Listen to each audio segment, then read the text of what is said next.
Hello, very good morning. We have completed our second lesson, acid, bases, and salts. Now we are shifting our studies to biology.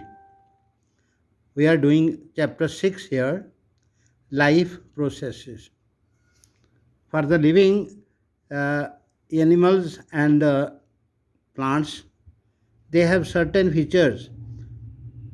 With these features, we recognize them as living. How do we tell the difference between what is alive and what is not alive? जैसे कोई चीज़ जिंदा है या नहीं है, हम कैसे बता सकते हैं? जैसे डॉग भाग रहा है, गाय जो है घास खा रही है, कटिंग कर रही है, मैन जो है वो ऊंची ऊंची बोल रहा है, गली में बातें कर रहा है, सब लोग हिलते जुलते हैं। जब कोई सोया हुआ होता है तब भी थोड़ी उसके शरीर के अंदर मूवमेंट होती है, सांस ले रही होती है, तो वो चीज़ जिंदा होती है।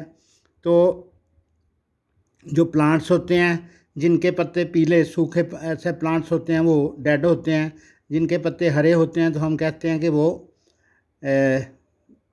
लिविंग हैं। ग्रोथ है, उनकी ग्रोथ बहुत धीरे धीरे दिखती है लेकिन विजिबल होती है, तो हम कहते हैं कि वो दे आर लिविंग। तो डेफिनेट करेक्टरिस्टिक्स हैं लाइफ के, वो हमें देखने पड़ते हैं। मूवमेंट जो है वो कभी कभी नहीं दिखता, तो सांस भी लेते हैं तो वो भी ऐसा लगता है कि वो नहीं ले रहे। जैसे वायरसेस हैं तो वो लाइफ के एक बिल्कुल एज पे हैं। जैसे वो किसी के शरीर के अंदर होते हैं तो लिविंग होते हैं, और शरीर के बाहर होते हैं तो वो नॉन लिविंग होते हैं। तो ऐसे ही मॉलिक्यूलर मूवमेंट है तो वो उनको चाहिए, यानी ज़िंदा रहने के लिए, सरवाइव करने के लिए। जैसे कोई स्मॉल ऑर्गेनिज्म है, सरफेस उसकी सरफेस पे ही सब कुछ उसको अवेलेबल हो जाता है। जैसे अमीबा पानी में रहता है तो उसको सब सारा कुछ वहीं डिफ्यूजन से ही उसके शरीर के अंदर खुद ही जाता है और खुद ही आता है। तो लेकिन जो कुछ लिविंग ऑर्गेनिज्म हैं बहुत बड़े हैं, उनके अंदर ट्रिलियंस ऑफ सेल्स हैं, सेल्स से टिश्यू बनते हैं, इस टिश्यू से ऑर्गन बनते हैं, ऑर्गन से ऑर्गन सिस्टम बनते हैं। तो ऐसे सेल के अंदर स्मॉलर कंपोनेंट्स हैं। तो because of effects of the environment this organized order nature of living structure is very likely to keep breaking down over time. तो उनके शरीर के अंदर तोड़ फोड़ होती रहती है, कोई सेल टूटते हैं, नए सेल बनते हैं। तो उनको काफ़ी देर तक ज़िंदा रहने के लिए अपने शरीर के अंदर अपनी रिपेयरिंग और मेंटेनेंस करनी पड़ती है। तो जो स्ट्रक्चर है उनका, उनके अंदर बहुत सारी लाइफ की प्रोसेसेस चलती रहती हैं। तो we are here doing some study on these processes. तो मेंटेन प्रोसेसेस क्या हैं लिविंग ऑर्गेनिज्म की लाइफ प्रोसेस की? जैसे maintain functions of living organism must go on even when they are doing anything particular. जब कोई व्यक्ति कुछ नहीं कर रहा तब भी वो जिंदा है, तो उसके शरीर के अंदर सांस चलते रहना चाहिए, ब्लड सर्कुलेशन चलते रहना चाहिए, ठीक है। और अगर वो लेटा भी हुआ है तो भी चलते रहना चाहिए। Processes with together perform these maintenance job are life processes होती हैं। Since this maintenance processes are needed to prevent damage और ब्रेक डाउन, तो उसके लिए हर टाइम उनको एनर्जी की ज़रूरत होती है।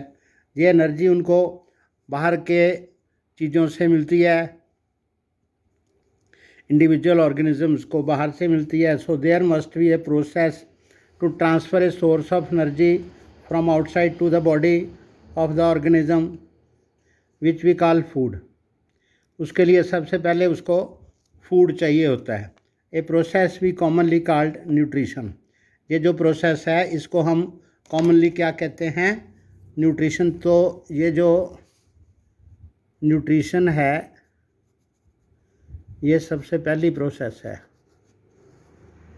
उसके बाद if the body size of the organism बड़ा होना है तो उसके लिए एडिशनल रॉ मटेरियल भी चाहिए, वो भी बाहर से चाहिए। Since life on the earth depends upon carbon dioxide molecules, most of these food sources are also carbon waste है। Depending on complexity of these carbon sources different organisms can then use different kinds of nutritional processes उनके शरीर के अंदर होंगी।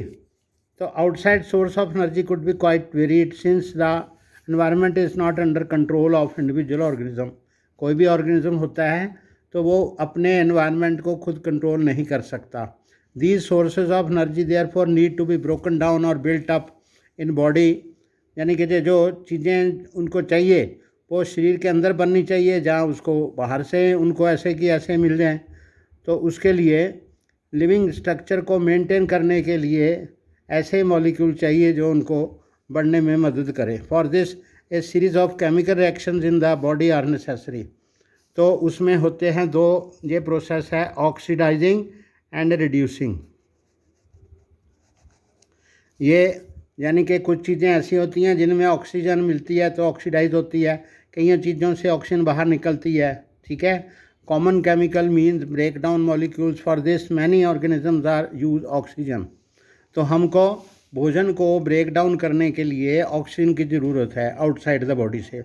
इसके लिए हमारे शरीर के भी अंदर कुछ ऐसे अंग होंगे जो इस प्रक्रिया को करेंगे। हम सांस लेते हैं और फूड ब्रेक डाउन करते हैं, तो ये जो प्रोसेस है ये दूसरी प्रोसेस है हमारी, ये है रेस्पिरेशन।